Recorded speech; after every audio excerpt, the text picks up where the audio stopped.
Hey everybody, welcome to the Leader Lab. This is Leadership Shorts, quick thoughts to help you level up your leadership. My name is Chad Wright. I'm the founder of Forward Partners, and I'm joined by my partner in podcasting, Emily Grace Deal.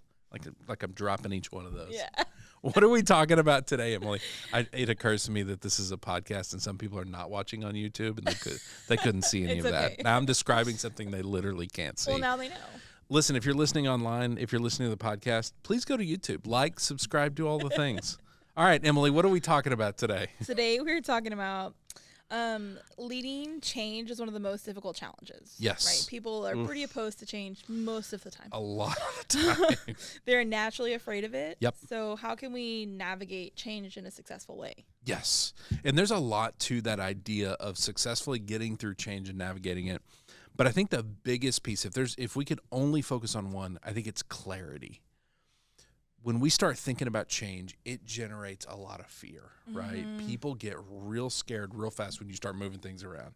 Yeah. And the problem is sometimes we forget that they don't have everything in our head. Like when we're leaders thinking about change and thinking about making change, we think about it constantly. And we have this processing. Right, that we've we already do. mulled it over like a million times. Yeah, and they just first they're hearing about it, and yet we've thought about it for 6 months, you know. And so I think clarity is a big piece. All the basics of who, what, when, why, how. Yeah. All those things that they need to understand. They need to really, and I like starting with why. Like, why does this change matter? I think some leaders can get a reputation for just changing for change's sake. Why does the change matter? Why is this going to make everybody's life better? Even as you're describing that, I think about how I handle fear a lot of times is I write it down, right? Like if there's something that I'm uncertain about or I'm afraid about, I write down why. And that's kind of the same thing, right? If to get through change and to navigate it, if you can write down the fear and write down why, then that can help. Well, the beauty is in writing down your fear, you're seeking clarity. You're trying to understand it, right? To see it in black and white. And so clarity is the thing you're really after.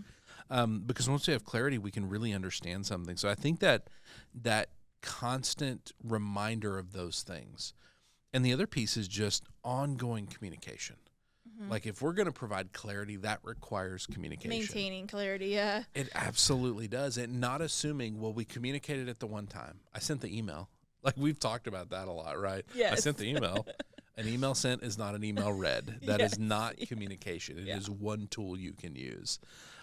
So I think that's another thing to really consider is we have this clarity ourselves as much as we can have and can give.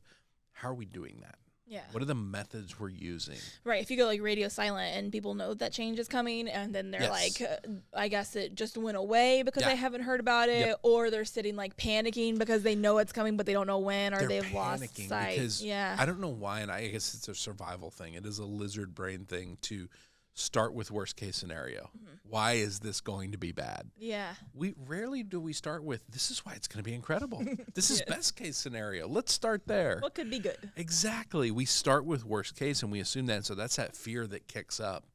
And so the more we can provide clarity constantly and thinking about the different ways we communicate it, how are we keeping people updated? Yeah. Is it email? Is it video that we grab our phone and shoot something? Is it text that goes out to everybody? In person? What is it? We do this a lot with like police departments when they're promoting people. There's always a lot of fear when that happens. A lot of behind the scenes, but police department promotions, there's not a great screening process for good leaders. You just have to be able to pass a couple of tests. And so there's a lot of fear of what if the next person that promotes over me is not a good leader? Generates a ton of fear. And so in that time of change, we're always talking about how are we communicating this? Well, we send an email or two. Let's add in video. Let's add in in-person Q&As. Let's add in all these things about the when, where, the how, the why. That really helps people at least know what's going on. Yeah, well, does this kind of tie into, it's making me think of agreements versus expectations, which we have an episode on. Yeah. But really that agreement is that extra form of communication, right? The extra step to have some back and forth instead of just being like, here is what we have decided. Yeah, here's what we've decided, go, but really involving people in that process. Yeah. Because the thing is when you're communicating it, let's say I'm thinking of a change and I've already decided to do it. When I come communicate it to you and we engage about it, you have a chance to push back a little. you have a chance to punch holes in it. Because I got to tell you, I may have already decided on the change. You may bring up a legitimate point that I hadn't thought of. And I would rather hear about it because we communicated rather than you just sitting there going, well, I hope this bad thing doesn't happen. Didn't think of that, did they? Exactly. And that kind of thing happens all the time. And so by communicating, we can engage with other people. And so leading change is incredibly hard. But if we can just focus on nothing but clarity, like if that's the only thing we think about, we're going to end up in a much better spot, because that is ultimately what our people need. And the more we have to provide it, the more we have to think about it, the more we have to actually have clarity. I do like our point of you can't over-communicate.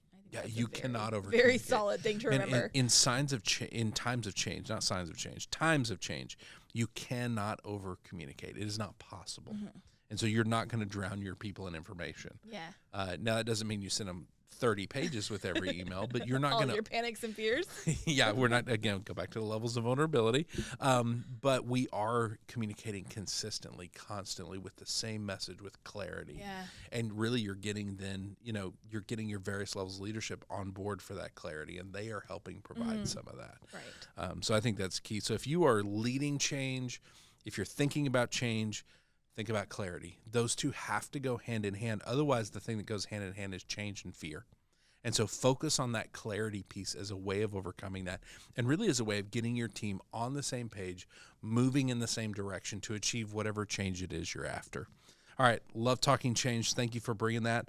If people want to send us questions, ideas, things that they're wrestling with, where do they send that to? To lab@forwardpartners.net. Lab@forwardpartners.net. We would love to have your questions. If people want to find us on the socials with all the different content we're putting out around leadership so that they can continue to level theirs up, where do they find us? @ForwardPartner. @ForwardPartner on all the major socials. So thank you for bringing this. Thank you for the conversation, Emily. Thank you, Ben, for producing. Thank you, Wilco Workspaces, for the partnership. And thank you guys for watching. It truly does mean the world. We put a lot of effort into this, but it is for you. So you being here means a lot. We will see you next time right here in the Leader Lab for Leadership Shorts.